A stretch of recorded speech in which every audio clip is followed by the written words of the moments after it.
তাহলে আজকে দেখবো আমরা বিবর্ধন। কালকেই হবে বললে দেখছি আজকে দেখবো আমরা রৈখিক বিবর্ধন।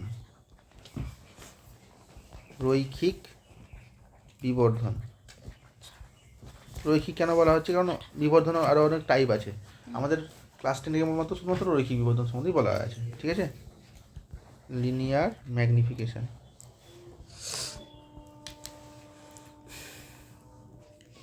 এটাকে ছোটো হাতের এম দিয়ে ডিনোট করা হয়। জিনিসটা কি? জিনিসটা হচ্ছে দুটো ক্ষেত্রেই বলবো। ধরো সাপোজ এটা হচ্ছে একটা দর্পণ, অবতল দর্পণ, ঠিক আছে? এখানে ধরো বস্তু আছে, আলো এসে ফোকাস দিয়ে যাওয়ার পর এদিক দিয়ে গিয়ে এদিক দিয়ে যাওয়ার পর এখানে ধরো প্রতিবিম্ব তৈরি হলো। তাহলে এটা ধরো সাপোজ আমি জাস্ট বোঝানোর জন্য বলছি, এটা ধরো সাপোজ বস্তু, এটা ধরো সাপোজ প্রতিবিম্ব, ঠিক আছে? তাহলে বস্তুর একটা দৈর্ঘ্য আছে না নাই? সেই বস্তুর দৈর্ঘ্যটাকে এই যে দৈর্ঘ্যটা, বস্তুর এই যে দৈর্ঘ্যটা আছে, এই দৈর্ঘ্যটাকে ধরো সাপোজ আমি ও দিয়ে ডিনোট করলাম। প্রতিবিম্বের যে দৈর্ঘ্যটা আছে সেটাকে ধরো সাপোজ আমি আই দিয়ে ডিনোট করলাম। এটা কি? এটা হচ্ছে বস্তু দৈর্ঘ্য, এটা হচ্ছে কি প্রতিবিম্ব দৈর্ঘ্য, ঠিক আছে? তাহলে বিবর্ধনটা কি বলছেন? রৈখিক বিবর্ধন মানে কি? রৈখিক বিবর্ধন মানে হচ্ছে বস্তুর দৈর্ঘ্যের তুলনায় প্রতিবিম্বের দৈর্ঘ্য কতটা বাড়লো বা কমলো। মানে হচ্ছে এম সমান হচ্ছে আই বাই ও। তাহলে সংজ্ঞা অনুযায়ী যদি বলা হয়, তাহলে প্রতিবিম্বের দৈর্ঘ্য এবং বস্তুর দৈর্ঘ্যের অনুপাতকে কি বলা হবে? রৈখিক বিবর্ধন। তাহলে রৈখিক কেন বলা হলো? কারণ এটা লিনিয়ার না, দৈর্ঘ্যটা একটা রৈখিক জিনিস না, তাই না? দৈর্ঘ্যটা একটা রৈখিক জিনিস, সেই সেন্সে বলা হলো রৈখিক বিবর্ধন। বুঝতে পারা গেল? এটা সবসময় যে দর্পণের ক্ষেত্রে হবে তার কোনো মানে নাই। যেখানে যেখানে প্রতিবিম্ব ঘটেছে সেই ক্ষেত্রে বলতে পারো। তাহলে এটা 1 নম্বর দর্পণের ক্ষেত্রে ঘটেছে। আবার লেন্সের ক্ষেত্রে আমি একটা উদাহরণ দিচ্ছি। ধরো এটা একটা লেন্স, এখানে ধরো বস্তু আছে, সাপোজ প্রতিবিম্ব এখানে হলো, আমি আর ছবি দেখালাম না। তাহলে এই দৈর্ঘ্যটা কী হবে? এটা বস্তু যেহেতু, এটাকে আমি দেখলাম ও, এটাকে লিখলাম, এই দৈর্ঘ্যটা হচ্ছে আই। এই ক্ষেত্রেও এম সমান হচ্ছে কী হবে? আই বাই ও। এবার এটাই হচ্ছে সংজ্ঞা, এটাই হচ্ছে অ্যাকচুয়ালি সংজ্ঞা। এম সমান হচ্ছে আই বাই ও। তাহলে রৈখিক বিবর্ধন কী হলো? রৈখিক বিবর্ধন হচ্ছে প্রতিবিম্বের দৈর্ঘ্য এবং বস্তুর দৈর্ঘ্যের অনুপাতকে কী বলা হবে? রৈখিক বিবর্ধন। পরবর্তী ক্ষেত্রে প্রমাণ করা যায় যে এই রৈখিক বিবর্ধন এম সমান হচ্ছে, এটাই সমান হচ্ছে ভি বাই ইউ। এটা হচ্ছে কি?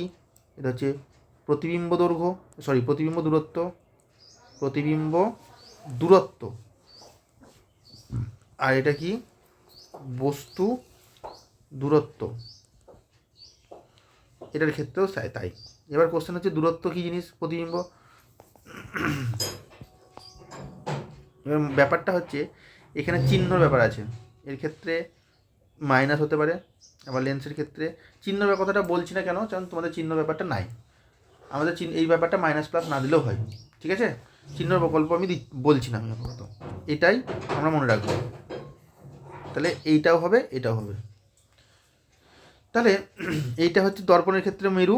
তাহলে এই মেরু থেকে বস্তুর দূরত্বকে, এটা বস্তু তো, এই দূরত্বকে ইউ বলা হয়। আর এখান থেকে প্রতিবিম্ব দূরত্বকে কী বলা হবে? ভি বলা হবে। মানে এখান থেকে এই দূরত্বটাকে কী বলা হবে? ভি। প্রতিবিম্ব দূরত্বটাকে ওটা দিয়েই ডিনোট করা হয়। আর মেরু থেকে বস্তুর দূরত্বটাকে ইউ দিয়ে ডিনোট করা হয়। সবসময় মেরু থেকে মাপা হয় দর্পণের ক্ষেত্রে। আর লেন্সের ক্ষেত্রে কী করা হয়? আলোক কেন্দ্র থেকে মাপা হয়। এই আলোক, এটা যদি বস্তু হয় তাহলে এখান থেকে এই দূরত্বটাকে কী বলা হবে? ইউ বলা হবে, বস্তু। আর এখান থেকে প্রতিবিম্ব দূরত্বটাকে কী বলা হবে? ভি। তাহলে রৈখিক বিবর্ধন সমান হচ্ছে প্রতিবিম্বের দৈর্ঘ্য বাই বস্তুর দৈর্ঘ্য সমান। এটা প্রমাণ করা যায়, এখন তোমাদের নাই প্রমাণ, 12-এ আছে প্রমাণ, ঠিক আছে? তার জন্য তোমাদেরকে জাস্ট রেজাল্টটা মনে রাখতে হবে। এম সমান ওটাও হয় পরবর্তী ক্ষেত্রে, ওখান থেকে এটা প্রমাণ করা যায়। এম সমান হচ্ছে প্রতিবিম্বের দূরত্ব বাই বস্তুর দূরত্ব। এবার যদি তোমার দর্পণ হয় সেক্ষেত্রে হচ্ছে আলোক মেরু থেকে দূরত্ব হবে, লেন্স হলে সেটা কী হবে? আলোক কেন্দ্র থেকে দূরত্ব হবে। এবার আমি তোমার যখন এইটার ক্ষেত্রে হোক, দর্পণের ক্ষেত্রে হোক বা লেন্সের ক্ষেত্রে হোক, বিভিন্ন ক্ষেত্রে প্রতিবিম্ব অঙ্কন করছিলাম, সেক্ষেত্রে তোমার লিখছিলাম যে m less than one, m সমান ওয়ান, এম ই, তাহলে সেটা কেন লিখছিলাম সেটাও দেখো বুঝতে পারবে। ধরো প্রতিবিম্বের দূরত্ব, দৈর্ঘ্য আর বস্তু দৈর্ঘ্য যদি সমান হয়, তাহলে এম সমান কী হয়ে যাবে, আই বাই আই, এটা সেম হলো সাপোজ, কেটে কুটে এক হবে না, তাহলে তার মানে কি প্রতিবিম্বের দৈর্ঘ্য সমান বস্তু দৈর্ঘ্য। আবার এম গ্রেটার দেন ওয়ান মানে কি, এম গ্রেটার দেন ওয়ান মানে হচ্ছে i by o greater than one, তার মানে কি আই গ্রেটার দেন ও, তার মানে হচ্ছে আইটা কি প্রতিবিম্ব যদি বস্তুর থেকে বড় হয়ে যায় তখন তার ক্ষেত্রে বিবর্ধন এক হবে, তার জন্য বলছিলাম। আর উল্টোটা হলে কি হবে, এম লেস দেন ওয়ান হলে কি হবে, আই লেস দেন ও, তাহলে প্রতিবিম্ব বস্তুর থেকে যদি ছোটো হয় তখন এম লেস দেন ওয়ান হবে। বলো বুঝতে পারা গেল? আচ্ছা, এর একক আর মাত্রা কী হবে বলো তো দেখি, রৈখিক বিবর্ধনের একক আর মাত্রা কী হবে? একক নাই, তাহলে দৈর্ঘ্য বাই দুটোই তো দৈর্ঘ্য বা দূরত্ব, সমজাতীয় রাশি, দৈর্ঘ্যের অনুপাত বা দূরত্বের অনুপাত, তার জন্য তোমার মাত্রা একক নাই, মাত্রা এক। ঠিক আছে, মাত্রাহীন রাশি বলতে পারো, কিন্তু মাত্রা অন্যভাবে মাত্রা একও বলা যেতে পারে। ঠিক আছে, বেশ, তাহলে বিবর্ধন হয়ে গেল কমপ্লিট। ঠিক আছে, এই হচ্ছে ব্যাপার। তাহলে এবার আমরা পড়বো সরল ক্যামেরা বা সিম্পল ক্যামেরা, মানে হচ্ছে সবথেকে প্রথম যদি ক্যামেরা কোনো একটা আবিষ্কার করা গিয়েছিল, সেই ক্যামেরাটা সহজতম রূপ, সেই ক্যামেরাটা সহজতম রূপ ওখানে দেখানো হয়েছে। যে সেই ক্যামেরার অন্য কি, আমাদের মেন উদ্দেশ্য হচ্ছে এই বাকি জিনিসগুলোর থেকে বেশি ইম্পর্টেন্ট আমরা যে যে যে টপিকটা পড়ছি আলো, সেইখানে সেই রেসপেক্টে কোনটা ব্যবহার হচ্ছে সেটা বেশি বোঝা দরকার। বাকি অন্য জিনিসগুলো বোঝাটা দরকার নাই সেটা বলবো না, সেটার উপর বেশি আমরা দেবো, ফোকাস দেবো, চাপ দেবো। ঠিক আছে, তা তার জন্য ওই সরল ক্যামেরা বোঝার জন্য একটা জিনিস আমাদেরকে আগে থেকে জানতে হবে, সেটা হচ্ছে ফটোগ্রাফিক প্লেট। এটা আমরা আগে পড়েছি ক্লাস 9-এ বা তারও আগে। ফটোগ্রাফিক প্লেট কি, একটা আলোক সংবেদী তোমার বস্তু দিয়ে তৈরি কোনো প্লেট, যেমন তোমাদের এক্সরে প্লেট হয়, তো সেইখানে বিভিন্ন ফটোগ্রাফিক প্লেট বিভিন্ন কাজে তৈরি করা হয়েছে। এক্সরে প্লেট এমনভাবে তৈরি করা হয়েছে তাতে যদি যেন তাতে এক্সরে যদি পড়ে তাহলে সেই প্লেটের মধ্যে তুমি কোথায় কোথায় এক্সরে বেশি পড়েছে কোথায় কম পড়েছে সেই ইন্টেন্সিটি তুমি বুঝতে পারবে, সেই অনুযায়ী সেখানে ছাপ তৈরি হবে। তারপরে তোমার রাদারফোর্ডের পরীক্ষায় কী দেখেছিলে, রাদারফোর্ডের পরীক্ষায় দেখেছিলে যে আলফা কণা বিচ্ছুরণ পরীক্ষা ছিল, সোনার পাতলা, খুব পাতলা সোনার একটা ছিল, পাত বলা উচিত না, যাও গোল্ড ফয়েল বলা যেতে পারে। তো সেই তার উপরে আলফা কণা দেওয়ার পর তার চারিদিকে তুমি কী করেছিলে, একটা ফটোগ্রাফিক প্লেট বা আলোক সংবেদী বস্তুর একটা প্রলেপ ছিল, তো সেইখানে আলফা কণা পড়লে তখন কী তৈরি হচ্ছিল, প্রতিভা সৃষ্টি হচ্ছিল। সিমিলারলি একই রকম জিনিস এটা হচ্ছে ফটোগ্রাফিক প্লেট, মানে কি সেখানে আলো পড়লে সেখানে কী পড়বে, ছাপ তৈরি হবে। এই হচ্ছে মেন গল্প। ঠিক আছে, ক্লিয়ার?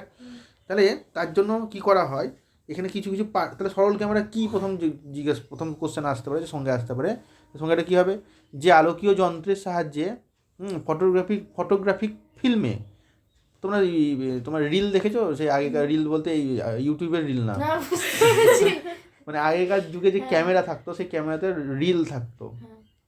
ঠিক আছে, সেই রিলগুলো মানে তোমার মোটামুটি কোডাকেরই কিনতে পাওয়া যেত মেনলি, ওটাই হচ্ছে তোমার সেখানে মোটামুটি হয়তো ম্যাক্সিমাম 30টা রিল থাকতো, নেগেটিভ যেগুলো বলা হয়। তো সেইখানে 30 বারই, মানে এখানে ভুল হলে কিছু করার নাই, ডিলিট করা যাবে না। ঠিক আছে, সেগুলোর দাম প্রচুর থাকতো সেই যুগে, মোটামুটি 2005-এর দিকে সেই 30টার দাম মোটামুটি 200 টাকা দাম ছিল, মানে বিশাল ব্যাপার। হ্যাঁ, তো যাই হোক, তো সেটাই বলা হচ্ছে যে ফটোগ্রাফি ফিল্মে কোনো বস্তু স্থায়ী সদ্বিম্ব যদি গঠন করার জন্য যে ব্যবস্থা, তাকে কী বলা হবে, সরল ক্যামেরা বা ফটোগ্রাফিক ক্যামেরা বলা হয়। ঠিক বুঝতে পারা গেল? তাহলে যে আলোকীয় যন্ত্রের সাহায্যে ফটোগ্রাফিক ফিল্ম ইউজ করা হবে এবং সেই ফিল্ম ইউজ করে কোনো বস্তুর স্থায়ী সৎপ্রতিবিম্ব গঠন করা হবে, সেই ব্যবস্থাকে কী বলা হবে, সেই যন্ত্রকে কী বলা হবে, সরল ক্যামেরা বা তোমার ফটোগ্রাফিক ক্যামেরা। ঠিক আছে, এই সরল ক্যামেরা কিছু পার্ট আছে, সেই পার্টগুলো তোমাদের এখানে দেখানো হয়েছে, ছবিটাতে লক্ষ্য করতে হবে কী কী আছে। একটা পার্ট আছে, মেন ব্যাপার আছে ডায়াফ্রাম, শাটার, ফটোগ্রাফিক প্লেট, এই তিনটে হচ্ছে ওর পার্ট। ঠিক আছে, আর একটা বাক্স আছে, আলোক নিরুদ্ধ বাক্স। এই যে পুরো পার্টটাকে বলা হচ্ছে আলোক নিরুদ্ধ বাক্স। মানে নর্মালি যখন ছবি তোলা হবে না তখন কি হবে, এই তোমার তোমার এই ডায়াফ্রামটা বন্ধ করে দেওয়া হবে, মানে ধরো এই ডায়াফ্রামটা বন্ধ বা এইদিকে কোনো একটা দিকে বন্ধ করে দেওয়া হলো, তার মানে লেন্সের মধ্যে আলো ঢুকবে না। এখানে লেন্স একটা ইউজ করা হয়েছে, কিন্তু খুব ইম্পর্টেন্ট, পরীক্ষায় খুব কোশ্চেন পড়ে যে সরল ক্যামেরায় কোন লেন্স ব্যবহার করা হয়। তাহলে দেখতেই পাচ্ছ কোন লেন্স উত্তল লেন্স ব্যবহার করা হচ্ছে। ঠিক আছে, এবার কেন ব্যবহার করা হচ্ছে? কারণ স্থায়ী সৎবিম্ব তো উত্তল লেন্সই তৈরি হয় একমাত্র, অসৎবিম্ব হয়, কিন্তু অবতল লেন্সে তো তোমার সৎবিম্ব তৈরি হয় না, তার জন্য অবতল লেন্স ব্যবহার সৎবিম্ব তো পর্দায় ফেলা যায় না। ঠিক আছে, তাহলে ডায়াফ্রামের কাজ কি? ডায়াফ্রামের কাজ হচ্ছে তোমার উত্তল লেন্সে কতটা আলো প্রবেশ করবে বা উত্তল লেন্স থেকে আলো কতটা ভিতরে প্রবেশ করবে এইদিকে বা এইদিকে, সেই ব্যাপারটাকেও নিয়ন্ত্রণ করে। ছোটো মানে ওই ডায়াফ্রাম দিয়েই নিয়ন্ত্রণ করা যায়। বুঝতে পারা গেল না? ঠিক। শাটার কী জিনিস? শাটার হচ্ছে ক্যামেরার এই যে এইখানে এইটাকে শাটার বলছে, এই জায়গাটাকে, এই ভিতরে এই পার্টটাকে। তাহলে তো শাটার হচ্ছে, শাটারের সাহায্যে ক্যামেরায় কতক্ষণ ধরে আলো প্রবেশ করবে সেটা নিয়ন্ত্রণ করা যায়। ডায়াফ্রাম তো বলছে, ডায়াফ্রামটা হচ্ছে পার্মানেন্টের ব্যাপার, মানে খুলে দিলে তোর আলো ঢুকবে। এবার শাটারটা হচ্ছে তোমার বলতে পারো যে কতক্ষণের জন্য আলো প্রবেশ করবে সে ব্যাপারটা নিয়ন্ত্রণ করে। বেশিক্ষণের জন্য আলো প্রবেশ করে কিন্তু ছবি আসবে না, ভালো অস্পষ্ট আসবে। ঠিক আছে, বুঝতে পারা গেল কি বলতে চাইছি? এই দুটোই ওদের কাজ। আর এটা হচ্ছে কি, এই যে এরকম দেখছো, এটার সাহায্যে এই যে ফটোগ্রাফ, এইটা কিন্তু ত্রিমাত্রিক ব্যাপার। এটা কিন্তু এরকমভাবে আছে, মানে এরকমভাবে আছে, এই মানে কী বলবো দেখা, এটা কিন্তু এটার সাথে এর যে প্রধান অক্ষ আছে তার সাথে লম্বভাবে অবস্থান করছে এই প্লেটটা। আশা করছি বুঝতে পারছো।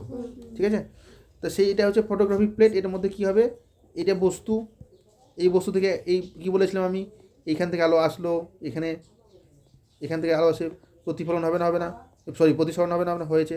আবার দিক দিয়ে আলো আসার পর আবার প্রতিসরণ হয়েছে, নিয়ে এখানে একটা প্রতিবিম্ব তৈরি হয়েছে। ঠিক আছে, প্রতিবিম্ব মানে হচ্ছে ওই পোর্শনগুলো থেকেই আলো এসে প্রবেশ করে ওই পোর্শনগুলোতে তোমার ফটোগ্রাফিক প্লেটে কী তৈরি করেছে, প্রতিবিম্ব সৃষ্টি করেছে। তাহলে এইটা হচ্ছে প্লেট, ওই প্লেটটার কথা বলা হচ্ছে। ঠিক আছে, তাহলে যে লেন্সটা তৈরি করে আছে সেই লেন্সটা হচ্ছে উত্তল লেন্স। বলো, বুঝতে পারা গেল না? তাহলে মেন গল্প হচ্ছে এইখানে আমরা যেটা দেখলাম যে ডায়াফ্রামের কাজ কি, শাটারের কাজ কি, ফটোগ্রাফিক প্লেটের কাজ কি, আর এই আলোকনির্মিত বাক্সের কাজ কি। আলোকনির্মিত বাক্স রাখার কারণ হচ্ছে ফটোগ্রাফিক প্লেটটাকে রক্ষা করার জন্য, আলো প্রবেশ করলে তো সেটা নষ্ট হয়ে যাবে, তাই না? হচ্ছে ব্যাপার। ঠিক আছে, বেশ। এবার আমরা দেখব মানুষের চোখের গঠনের প্রাথমিক ধারণা মানে হচ্ছে কি, আমরা এটা একটা জিনিস তোমাদেরকে বুঝতে হবে, যেটা হচ্ছে আমরা ফিজিক্স মানে ভৌতবিজ্ঞান পড়ছি, জীবনবিজ্ঞান পড়ছি না, সুতরাং সেই সেন্সে কোথায় কী আছে মোটামুটি একটা আইডিয়া নিয়ে নেবো। কিন্তু এখানে এটা হচ্ছে চোখ মানে হচ্ছে অবশ্যই বিজ্ঞান, সেখানে ভৌতবিজ্ঞান আছে, জীবনবিজ্ঞান আছে, কেমিস্ট্রিও আছে, মানে ভৌতবিজ্ঞান না বলে যদি টু বি স্পেসিফাইড ফিজিক্স বলি তাহলে কেমিস্ট্রিও আছে। কিন্তু এখানে আমরা কোনটা পড়ছি সেটা মাথায় আমাদেরকে রাখতে হবে। তো সেই সেন্সে আমাদের যে আমাদের পড়ার পার্সপেক্টিভে যেহেতু আমরা আলো পড়ছি, এখানে একটা লেন্স থাকে, সেখানে আলোর প্রতিসরণ কীভাবে হয়, প্রতিবিম্ব কীভাবে তৈরি হয় সেটার উপর বেশি ফোকাস দেবো। তাও একটা ওভারঅল মানুষের চোখ কোথায় কী দিয়ে তৈরি সেটা একটা আইডিয়া যদি নেওয়া হয়, তাহলে মানুষের চোখের মোটামুটি ছবি যদি আঁকা হয় তাহলে দেখতে এরকম হয়, যেটা দেখতে পাচ্ছ। ঠিক আছে, আচ্ছা, আমাদের যদি বলো চোখটা অ্যাকচুয়ালি কতটুকু অংশ বেরিয়ে থাকে বলো তো? এতটুকু অংশ বেরিয়ে থাকে, বাকিটা পুরোটা ভিতরে থাকে। ঠিক আছে, তাহলে মানুষের চোখ কী দিয়ে তৈরি বলছে? কর্নিয়া। তাহলে কর্নিয়া কোনটা বলো তো দেখি, ছবিতে দেখতে পাচ্ছ কর্নিয়া কোনটা? হ্যাঁ, একদম সামনে যেটা আছে কর্নিয়া, দেখাইনি নাকি রে কর্নিয়া? আচ্ছা, ভালো কথা। তাহলে কর্নিয়া হচ্ছে এই পার্টটাকে বলছেন। ঠিক আছে, কর্নিয়া আছে, তারপরে অ্যাকুয়াস হিউমার। এই কর্নিয়া আর লেন্সের মাঝে যে গ্যাপটা আছে না, সেইখানে গ্যাপ আছে একটা, সেইখানে মোটামুটি বলছে জলের মতনই বলতে পারো, তার প্রতিসরাঙ্ক জলের কাছাকাছি, জলের প্রতিসরাঙ্ক 1.33 হয় বা 4/3 হয়, সেই সেম প্রতিসরাঙ্ক বিশিষ্ট একটা তরল মাধ্যম থাকে, সেটাকে অ্যাকুয়াস হিউমার বলা হয়। তারপরে এটাকে বলা হচ্ছে, এই যে পুরো ব্যাপারটাকে বলা হচ্ছে অক্ষিগোলক বা অক্ষিকোটর। এই ব্যাপারটা পুরোটাই হচ্ছে একটা তরল দিয়ে ভর্তি, সেটাকে বলা হয় সেই তরলটার নাম হচ্ছে ভিট্রিয়াস হিউমার। সেটারও প্রতিসরাঙ্ক ওই জলের প্রতিসরাঙ্কর কাছাকাছি হয়। ঠিক আছে, আচ্ছা, এবার তাহলে প্রতিসারক মাধ্যম কোনগুলো? এইটাও একটা মাধ্যম, এটাও একটা মাধ্যম, এটাও একটা মাধ্যম। এই তিনটে মাধ্যম মিলেই কিন্তু কিসের মতো কাজ করছে? অভিসারী লেন্সের মতো কাজ করছে। বা আলোকে কী করছে, আলো এসে পড়লে, কোনো আলো সমান্তরাল আলো এসে যদি পড়ে তাহলে ওটাকে মাখিয়ে দেবে। এই হচ্ছে মেন কথা। ঠিক আছে, তার মানে আলটিমেটলি তিনটে মিলে কাজ করে উত্তর লেন্সের মতো। শুধুমাত্র এই একটারই ভূমিকা নাই, কিন্তু এরও ভূমিকা আছে, এই তরলটারও ভূমিকা আছে, এরও ভূমিকা আছে, এটারও ভূমিকা আছে। তিনজন মিলে কিন্তু অভিসারী লেন্সের মতো আচরণ করে। ঠিক আছে, এবার এখানে কিছু কিছু পার্ট আছে, সেই পার্টগুলো আমাদেরকে বলতেই হবে, সেটা হচ্ছে দরকার আছে, মানে অন্যান্য ক্ষেত্রে দরকার আছে। এটা হচ্ছে দেখো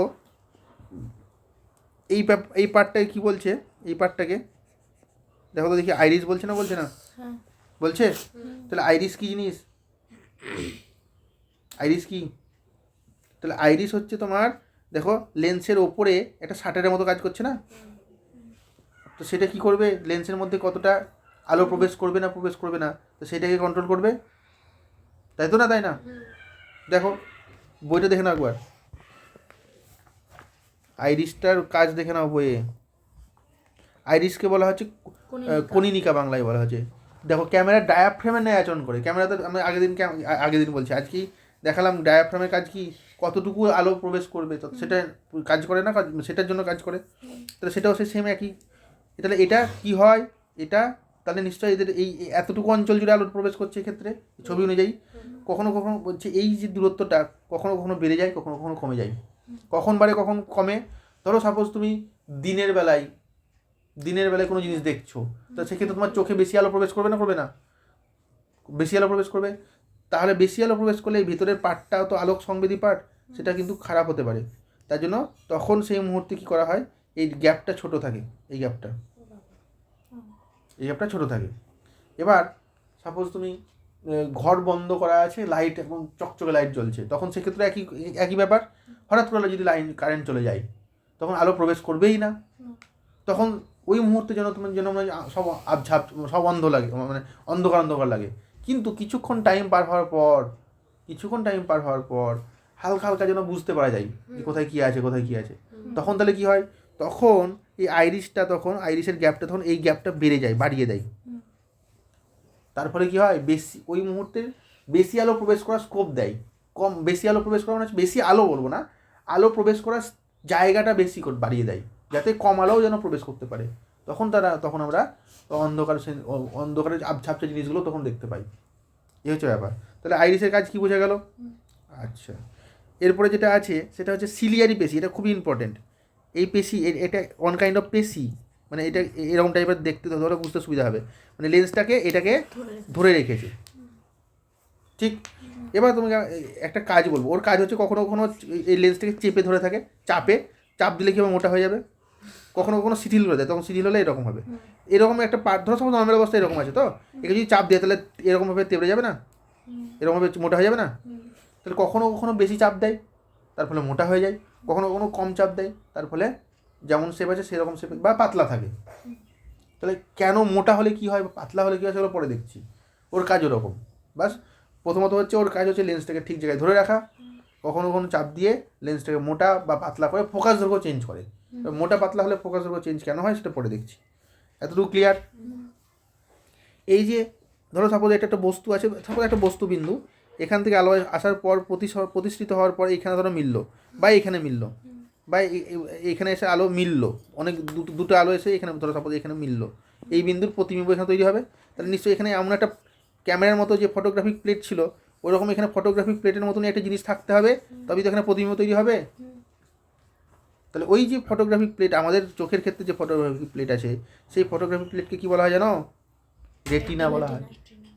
কিন্তু সত্যি সত্যি এরকম প্লেট থাকে না, ওখানে কিন্তু অনেক, মানে বলতে পারো অনেকগুলো আলোক সংবেদী স্নায়ু, অনেক ছোটো ছোটো ছোটো ছোটো অনেকগুলো স্নায়ু একসাথে, মানে এখানে আছে চারিদিকে ছড়িয়ে আছে ওই স্নায়ুগুলো।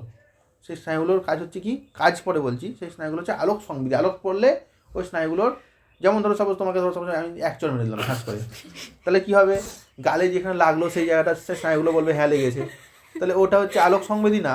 তাহলে কী হলো, ধরো সাপোজ প্রেশার পড়লো, সে প্রেশারটা বুঝতে পারলো, তারপরে তোমার একটু পেস্টিজে লাগলো, সেটা অন্য স্নায়ুর কাজ এটা।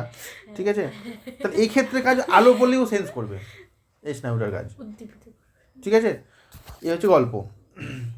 তাহলে এই হচ্ছে ব্যাপার। আর একটা পার্ট হচ্ছে ধরো সাপোজ এই জায়গাটা সব স্নায়ু, এই যে এই রেটিনার মধ্যে সব স্নায়ুগুলো চারিদিকে ছড়িয়ে আছে, তো এটা ত্রিমাত্রিক ব্যাপার। হ্যাঁ, মানে স্ফেয়ারের মতন ভাববা, স্ফেয়ার মানে গোলকের মতন ভাববা। এই গোলকের বাকি অঞ্চলগুলোতে সব কী আছে, ভিতরে ভিতরে ইয়েতে সব আলোক সংবেদী স্নায়ু আছে, সেই স্নায়ুগুলো তো একটা আলাদা আলাদা থাকবে না, তাদের তো একটা সবগুলো একসাথে মিশে এক জায়গায় মিশবে, সব তারগুলো একসাথে এক জায়গায় যেখানে মিশেছে সেই জায়গাটা জাংশন, এখান থেকে সব তারগুলো বেরিয়ে গিয়েছে, সেই জাংশনটাকে যেখান থেকে এই জাংশনটা যেখান থেকে সব তারগুলো বেরিয়ে গিয়েছে মানে স্নায়ুগুলো গিয়েছে, এই জাংশনটাকে বলা হয় অন্ধবিন্দু বা ব্লাইন্ড স্পট। প্রদীপের নিচে অন্ধকার হয় জানো না?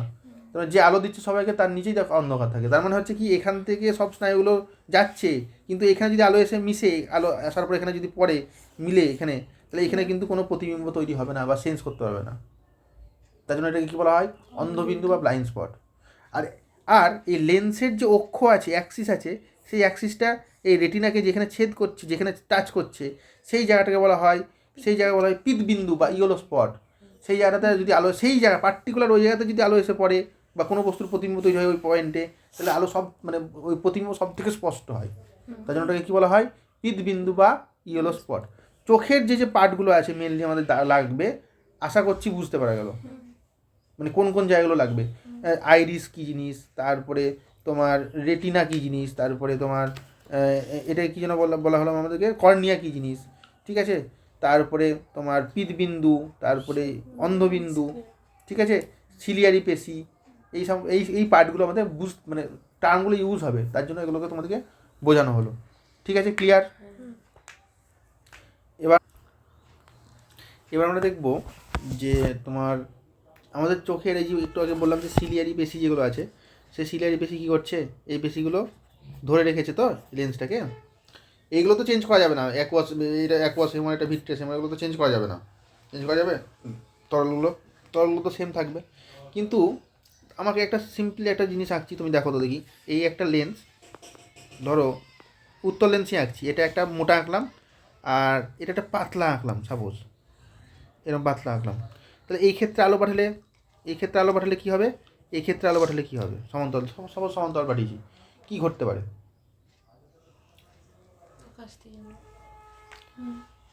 কিছু না কিছু তো পরিবর্তন হবে।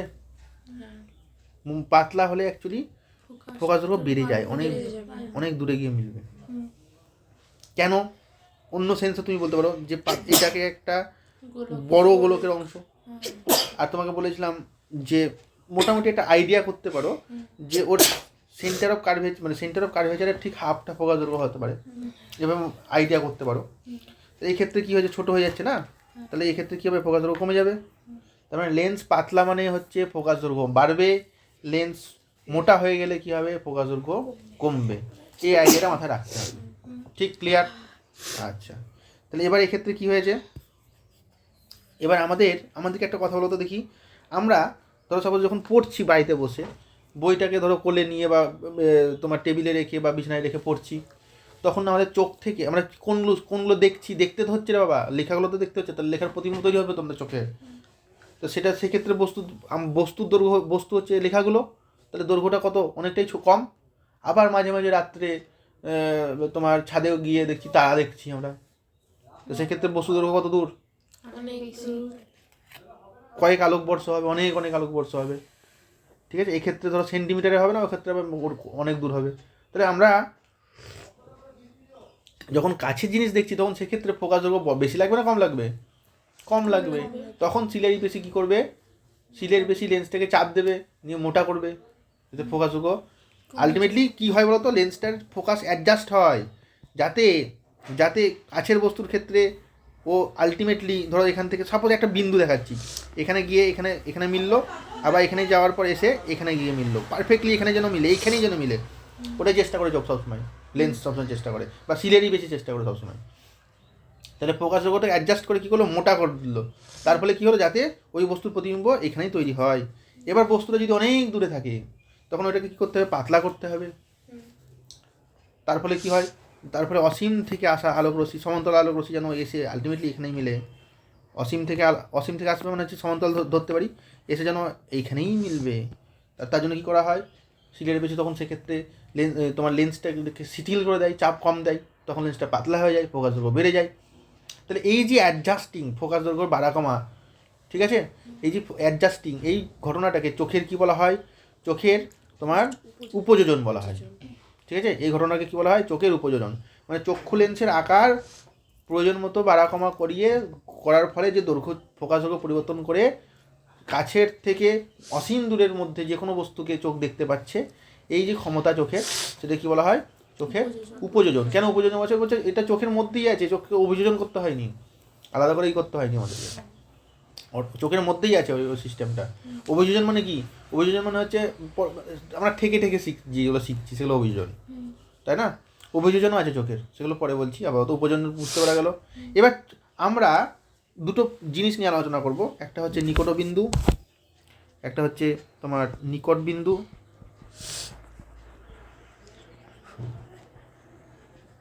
একটা হচ্ছে দূরবিন্দু। তাহলে নিকট বিন্দু মানে হচ্ছে মানে নিকট বিন্দু মানে হচ্ছে যে দূরত্বে আমরা তোমার যে দূরত্বের মিনিমাম যে দূরত্বে বস্তু রাখলে আমরা পড়তে পারবো খুব সহজে, এবং চোখের ওপর অনেকক্ষণ ধরে পড়লে চোখের ওপর বাধা পড়বে, চোখের ওপর স্ট্রেস লাগবে না, চাপ লাগবে না, ঠিক আছে?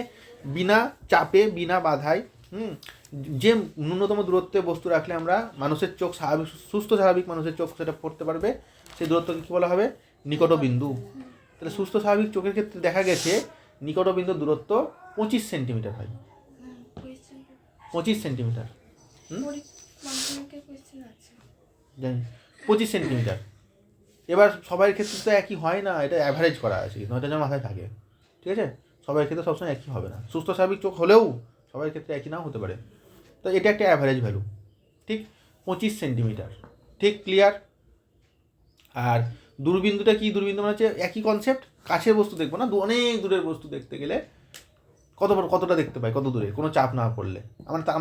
আমরা চাঁদতারা দেখতে গেলে চাপ পড়ে চোখের উপর, চোখে চাপ পড়বে কি আমাদের? পড়ে কি? তাহলে অনেক দূর পর্যন্ত দেখতে পাই, অসীম দূর পর্যন্ত। তাহলে আমাদের চোখের ক্ষেত্রে দূরবিন্দু কি? অসীম। এটার ক্ষেত্রে নিকটবিন্দু কি? 25 সেন্টিমিটার, ঠিক আছে? আর একটা টার্ম আছে যে রেঞ্জ বা পাল্লা, রেঞ্জ বলা হয়, মানে হচ্ছে কত রেঞ্জ আমরা কত রেঞ্জ বা কত পাল্লা জুড়ে আমরা দেখতে পাই। তাহলে কতটুকু দূরত্ব জুড়ে দেখতে পাই? 25 থেকে অসীম পর্যন্ত দেখতে পাই। তার 25-এর কম হলে দেখতে পাই কিন্তু চোখে চাপ হয়, তো ওটা বাদ দিয়ে দেবো, ওই অঞ্চলটা। সেই জন্য খুব কাছে নর্মাল সুস্থ স্বাভাবিক চোখ হলে খুব কাছে দেখে বই পড়তে হয় না। 25 সেন্টিমিটার মানে মোটামুটি একটা বড় স্কেলের কাছে, বড় স্কেল মোটামুটি 30 সেন্টিমিটার হয়, সেরকম দূরত্ব মোটামুটি মেনটেন করে পড়লে ভালো হয় আমাদের, ঠিক? ক্লিয়ার? বুঝতে পারা গেল? আচ্ছা, তাহলে পাল্লা বুঝতে পারলাম, নিকটবিন্দু বুঝতে পারলাম, দূরবিন্দু বুঝতে পারলাম। আচ্ছা, এবার তোমার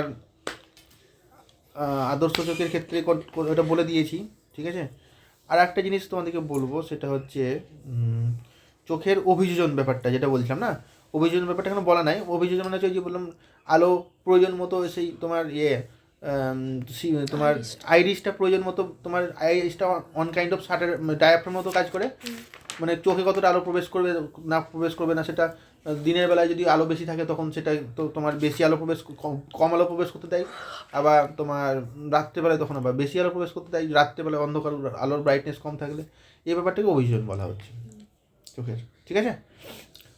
আচ্ছা, এর পরের ব্যাপারটা যেটা হচ্ছে বইয়ে হালকা করে দেওয়া আছে, সেটা আমি বলছি যে আমাদের চোখে প্রতিবিম্ব কীভাবে তৈরি হয়। আমাদের মানুষের চোখে প্রতিবিম্ব কীভাবে তৈরি হয় সেটা দেখব, ঠিক আছে? তাহলে ভালো করে বোঝার চেষ্টা করবা। ধরো আমি এটা দিয়ে দেখাচ্ছি, ধরো এটা একটা বিন্দু দেখাবো, এটা একটা বিন্দু ধরো, সাপোজ মোটা করে দেখাচ্ছি যাতে বুঝতে সুবিধা হয়। এখান থেকে আলো এসে পড়লো, এখান থেকে একটা আলো এসে পড়ার পর প্রতিসরণ হওয়ার পর এখানে গেল, আবার একটা আলো এসে এখানে পড়লো, প্রতিসরণ হওয়ার পর সাপোজ এখানে মিললো। এখানে কি তৈরি হলো? আমাদের ছবি অনুযায়ী ওখানে যদি একটা কাগজ থাকতো তাহলে প্রতিবিম্ব তৈরি হতো, কিন্তু এখানে তো কাগজ নাই, আলোক সংবেদী স্নায়ু আছে, সেটা হচ্ছে অপটিক্যাল নার্ভ বলতে পারি। সেই নার্ভগুলো যেখানে পড়ছে সেই জায়গাটাতে ধরো সাপোজ প্রতিবিম্বর মানে আলো পড়েছে, তাহলে প্রতিবিম্বটা ধরো সাপোজ অ্যাক্টিভেট হলো, মানে স্নায়ুটাই অ্যাক্টিভেট হলো। স্নায়ুটা অ্যাক্টিভেট হয়ে গিয়ে কী হলো, আলোক তখন সঙ্গে সঙ্গে কাজ হচ্ছে কি, ওইখানেই তোমার কি হয়, ওই আলোক শক্তিটা তড়িৎ শক্তিতে কনভার্ট হয়ে যায়, ইলেকট্রিক সিগন্যালে কনভার্ট হয়। তখন সেই সিগন্যালটা এবার বিভিন্ন ক্ষেত্রে বিভিন্ন জায়গায় হতে পারে, কিন্তু এখানে এক জায়গায় হয়েছে, সফল আমি বলছি। সেই সিগন্যালটা কী হলো, এই যে স্নায়ুগুলো সব এক জায়গায় মিলেছে, সেই স্নায়ুগুলো মিলে এদিক দিয়ে তোমার সেই সিগন্যালটা যাচ্ছে। আমি নর্মাল একটা মোটামুটি একটা রাফ আইডিয়া করছি। ধরো সাপোজ এটা মানুষের মাথা, এটা ধরো মস্তিষ্ক, এটা ধরো সব শূন্যকাণ্ড, এদিক দিয়ে গিয়ে আলটিমেটলি এখানে চোখ তো ওখানেই থাকে, কাছাকাছি গিয়ে এখানে গেল, এখান থেকে গিয়ে তোমার ব্রেনে গেল। ব্রেনের কোনো একটা পার্টে, যে পার্টটা দর্শনের জন্য মানে দায়ী মানুষের চোখে, সেই পার্টে তখন ওই সিগন্যালটা যায়, ঠিক। তখন সেই সিগন্যালটা তখন কী করে, ব্রেন ওটাকে প্রসেস করে, বলতে পারো সহজ ভাষায়, ওটাকে প্রসেস করে। তার মানে হচ্ছে কী করে, প্রথমত ওটা সেন্সেশনটা বোঝায়, যে ব্যাপারটা কী জিনিস সেটা বোঝার চেষ্টা করে। প্লাস এখানে দেখতে পাচ্ছ ছবিতে যে এই প্রতিবিম্বটা কী হয়েছে, নর্মালি হচ্ছে নর্মালি আমাকে বলো তো দেখি, উত্তর লেন্সে সৎ প্রতিবিম্বর ক্ষেত্রে যতগুলো তোমার সৎ প্রতিবিম্ব দেখেছো সব সব অবশিষ্ট হয়েছে না, হয়নি? অবশিষ্ট। সেটাকে কী করে, প্রথমত সোজা করবে। এখানে কিন্তু রেটিনাতে কিচ্ছু হয় না, রেটিনাতে জাস্ট ওই সেন্সেশন মানে সেন্সটা তৈরি হয় যে এখানে আলো এসে পড়েছে।